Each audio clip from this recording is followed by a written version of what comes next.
जन कपटी कुटिल कलयुगी तंच। कलयुग के द्वारा सबकी बुद्धि ग्रसित है, सबकी बुद्धि स्वार्थ से युक्त है। तो आप हित करेंगे और वो हो सकता है आपका अहित करने की बात सोचे, आपको कटुवचन बोल दे, आपका एहसान न माने।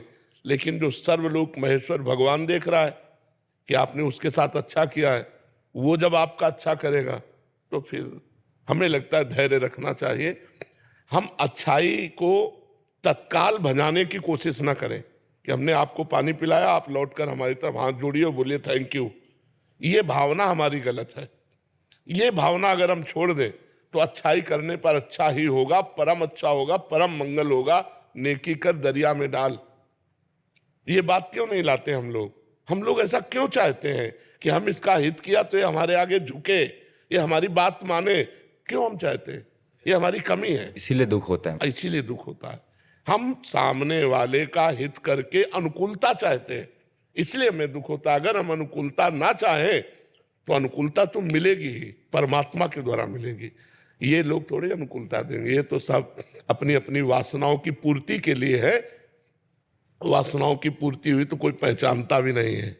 और हम चाहते कि हमने ऐसी परिस्थिति में इसका सहयोग किया या और भी बहुत तरह से हित होता है, लेकिन सामने से हमें रिस्पॉन्स नहीं मिली तो हमको परेशानी महसूस होती। तो सबसे समस्या हमारी ये है रिस्पॉन्स, इसको हटाओ। ये सामने वाले से जो अनुकूलता प्राप्त करने की बात है, सबसे बड़ी कमी है। परमार्थिक पुरुष तभी दुखी होता है जब उसमें कोई गलती होती है। सवाल अगर सही हल हो जाएगा तो आपको आनंद की प्राप्ति होगी। इसका नाम अध्यात्म है। ये कभी, इसका परिणाम कभी गलत नहीं होता, इसका परिणाम मंगलमय होता है, क्योंकि भगवान मंगलमय है ना। तो हमसे त्रुटि हो जाती है। अब जैसे हम किसी का हित करके उसके परिणाम स्वरूप अनुकूलता चाहते हैं, अब वो ना देगा तो हमें यही लगेगा कि यार हम जो किया वो सब व्यर्थ चला गया। व्यर्थ नहीं गया, परमात्मा देख रहा है।